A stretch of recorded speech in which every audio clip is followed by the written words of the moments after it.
What is up, everybody? Purple and Gold podcast for Sunday, March the 8th. Tough day for LSU sports yesterday. All four major sporting events did not go LSU's way. I'd like to kind of take them in somewhat of a reverse order. I'm not going to spend too much time on the softball team. They got walked off again today, swept on the road at number one Tennessee. I think Beth Torina's team is in for a long season in the SEC, and we can maybe certainly talk about that at some point down the road. I want to start with the men's basketball team. They lost in triple overtime to Texas A&M, and they played very hard, and it was a good, fun basketball game, and they certainly have nothing to hang their heads about in respect to this particular game. Texas A&M is going to the NCAA tournament.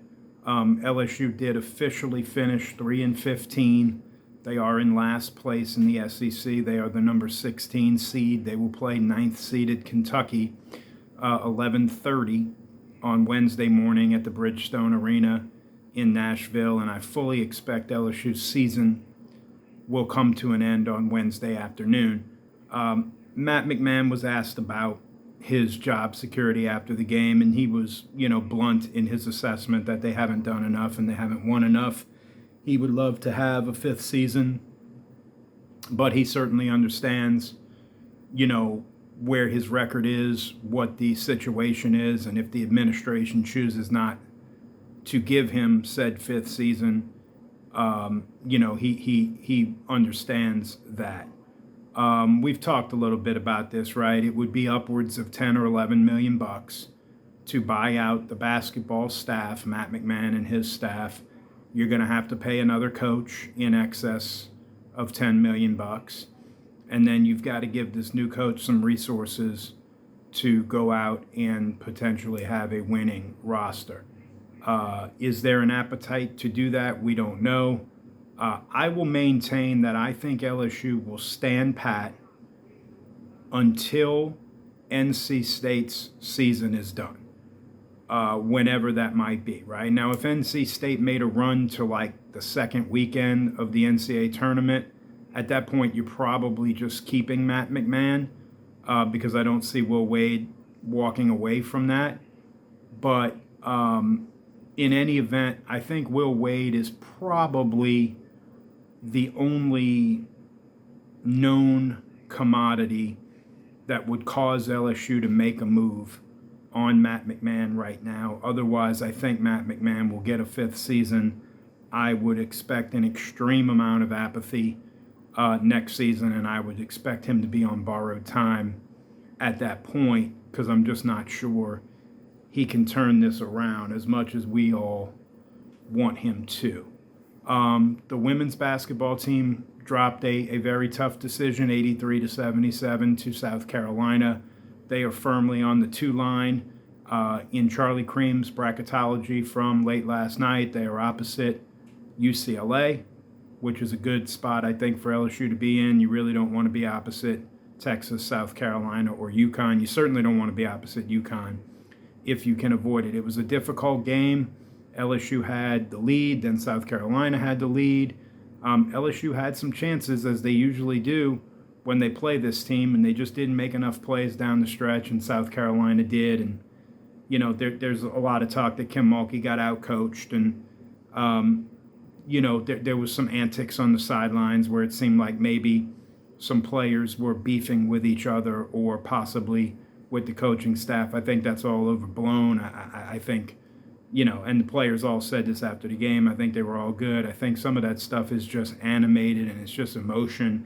And for some reason in women's sports, we tend to harp on that in a way that we do differently than men's sports. I think LSU will be fine. They'll get rested up. They'll get ready for the NCAA tournament. I fully expect them to be a Sweet 16, Elite 8 type team and beyond, and we'll see if they can't break through and make a run. It was frustrating, no doubt. But, it's one of those situations where I think Dawn Staley in South Carolina just have LSU's number right now. And if you had to choose a time that you wanted to beat them, it wasn't yesterday. It would be if you play them in the Final Four or grade 8 or somewhere like that. And I do think LSU's capable of beating them. So when you talk about frustrating losses and frustrating situations with LSU sports yesterday, that'll bring us to the baseball team. Sacramento State defeated LSU 5-4. LSU had one hit through the first 7 innings. The offense went back in a deep freeze. Sacramento State was up 1-0. They loaded the bases in the 8th inning. Jaden Newt came in relief and gave up a grand slam. And it was not academic at that point, but LSU was in a big hole. They did claw back, scored 3 runs in the 8th inning, had a chance for more, left some people on base, and then in the 9th, scored a run and then had 2 people on, and it was a almost carbon copy of the McNeese loss. Seth Dardar was up with 2 people on. In the McNeese game, he had a fly ball to left center that was right about at the warning track, caught by the left fielder. Here, this one was not quite as deep, but it was fairly deep, and it was caught by the center fielder. And so Dardar failed to come up big in each of his attempts to try and help LSU tie a game or walk off a game in the bottom of the 9th. William Schmidt will pitch tonight for LSU. I don't know how many people will be in attendance. There's a lot of flooding in Baton Rouge. There's a lot of treacherous road conditions.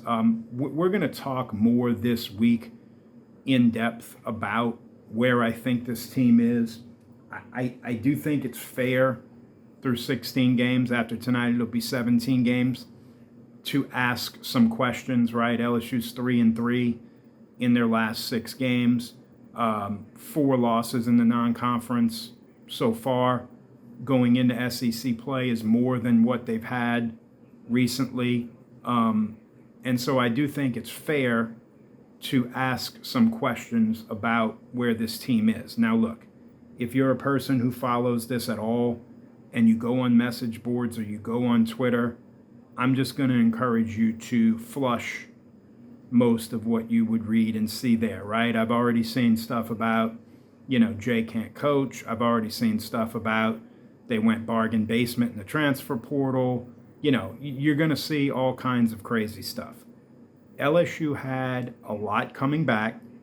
LSU had quality players coming in out of the portal, and I believe these guys are quality players. Do I think it's fair to ask the question as to whether or not a guy like Zach York or a guy like Seth Dardar transfers, their ability and their statistics transfer over to SEC pitching? Yeah, I think that's fair. But they haven't seen any SEC pitching yet. And there are still some struggles. Now, look,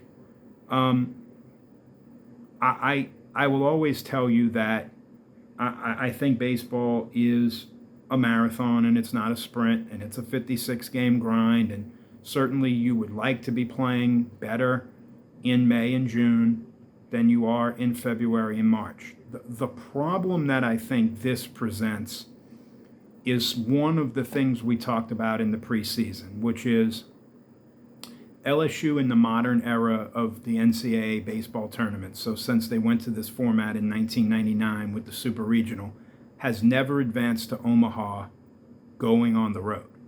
So what LSU's whole goal is to try to do is to be a top 8 national seed. Now look, these 4 losses will not necessarily prevent them from being a top 8 national seed. If LSU gets it together and they take care of business in SEC play, and they have 18, 19 wins in SEC play, they'll be a top 8 seed, and this won't matter.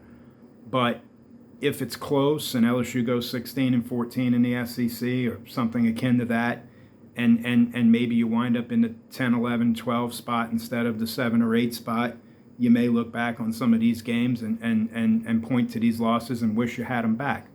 I think there are some offensive issues right now, but I don't really have an explanation for these last 4 games in particular. So terrible against Northeastern on Monday night, so terrible against ULL on Wednesday night, so good against Sac State's best pitcher on Friday night, and then again so bad again yesterday. I think there are some consistency issues. I think there are some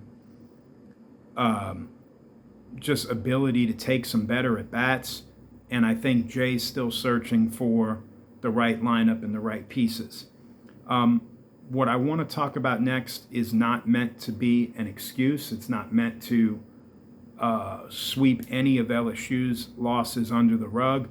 But as I look around and I watch a lot of college baseball, and as I'm recording this, I've got 4 or 5 games on here in the Tiger Den. High Point has beaten Florida the first 2 games of a series. They're about to beat them again and sweep them. Tennessee had to come back twice the first 2 days against Wright State, and then Wright State shut them out today. Stetson beat Arkansas today. Outside of a team like UCLA, maybe Texas, Mississippi State looks really good. There aren't a ton of teams in America right now who look unbeatable or look like they don't have any deficiencies and look like they don't have any problems. I think college baseball, I think the parity in college baseball is increasing more and more. And I think it's still, I know we're, a third of the way through the season, but it is still kind of early. There is still time for LSU to get this together. I would really like to see LSU win this game tonight. I mean, there's no two ways about it. I mean, just from everybody's psychological and emotional standpoint, go win this game tonight. And I would like to see William Schmidt do what he's done the last 2 times out. And then we can have a discussion maybe about, does William Schmidt bump up to Saturdays and Cooper Moore bump to Sundays in SEC play? But we could talk about that down the line. So I do think LSU will win the game tonight, and we'll be back tomorrow to talk all about it. So as always, be careful, be safe. Hope everybody has a great end of their weekend, and be good to one another, and go Tigers.